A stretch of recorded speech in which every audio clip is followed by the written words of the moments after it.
Hi there, good morning, and good morning from Tilly too. She wanted to join me this morning. So today, sleep and chronic fatigue syndrome. I want to talk about this today because I think when I first had chronic fatigue syndrome, it was probably one of the worst things.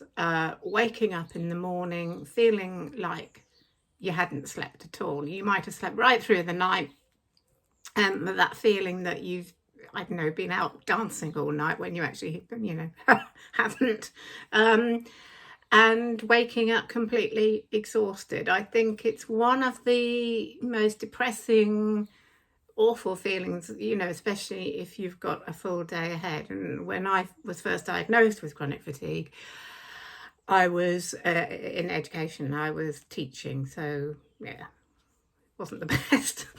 So I want to talk a bit about that, and how you can endeavour to get a good night's sleep.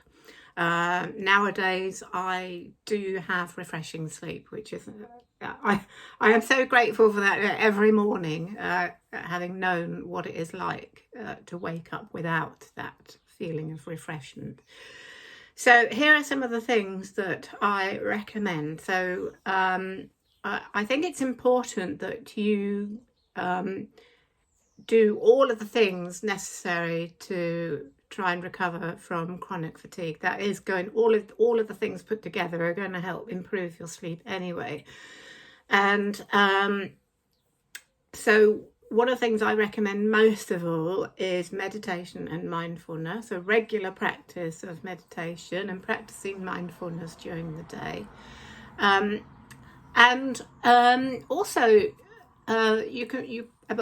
you can look out for those things in books and YouTube videos.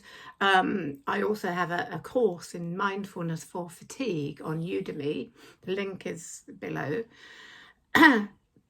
But also look out for something called Yoga Nidra. Now, Yoga Nidra is it's a kind of they call it yogic sleep. You don't actually go to sleep. It's a kind of meditation, I suppose, a sort of body scan meditation, and it's a practice you can do before going to sleep.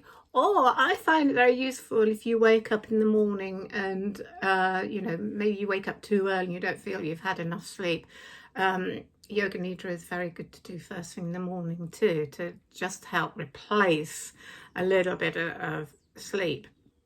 So do look out for that. It helps you to get out of your head and just concentrating on the body and what's going on in the body, and it's very, very relaxing. It's Yoga Nidra, yoga and Nidra. So just have a look out for that. The other things I recommend are gentle graded exercise, but early in the day, not late in the night, because exercising late at night is overstimulating and can cause fibromyalgia, which is going to keep you awake too. And another thing I would say is it's not a good idea to try, if you are tired, it's not a good idea to try and sleep during the day.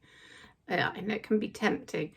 Rest, yes, put your feet up, but don't try to sleep, because if you try and sleep during the day, it can upset your body's natural rhythms. And if you slept during the day, it's going to be even more difficult then to get to sleep at night. And so it creates a kind of vicious cycle of, your body's rhythms just get out of sync. So try not, and I have found in my experience, if I've been very tired one day, I might rest, but I don't allow myself to sleep, then if I go to bed then really, really tired, I'm actually more likely to sleep well and feel refreshed the next day. I mean, that's in the past. That hardly ever happens these days, but in the past I did find that. So no sleep during the day. Rest, yes, not sleep. Also, late at night, Try not to engage in anything upsetting or harrowing, so don't watch news late at night, don't watch horror films or thrillers late at night. Sort of do things like listen to restful music or read a book, as long as it's not too exciting. So do everything in the last few hours before going to bed. Just relax. Watch what your thoughts are doing, because it's your thoughts allowing your thoughts to go down rabbit holes of worry and all that kind of thing. Remember that your thoughts are not real. The practice of meditation and mindfulness will really help you stop your thoughts taking you down places you don't want to go and then causing worry that's going to keep you awake. And also you can try herbal remedies. I really, I know a lot of people take sleeping tablets. I've never wanted to go down that route. It may work for some people, but it's not something I've ever wanted to do. They are addictive, and I don't think they give you a really good quality of sleep. So I would suggest herbal remedies. There are plenty. You can buy them in supermarkets now. Gentle, non-addictive. I occasionally take them if my mind's whirring a bit, when I go to bed, if I'm a bit wired up, and I find them really helpful. And I also listen to sleep stories on YouTube, which I really take what they do is they take your mind off from those sort of worrying little treadmills that my mind sort of gets onto sometimes. And if you listen to a story, then it takes your mind off that into something just gentle or just something completely different that's not going to worry you. So I find those really help. So those are my little tips for getting a good night's sleep. And if you have any other questions about chronic fatigue, sleep, etc., then do ask me in the comments below. And don't forget also that my course on Udemy gives you a full comprehensive strategy in managing and recovering from chronic fatigue syndrome.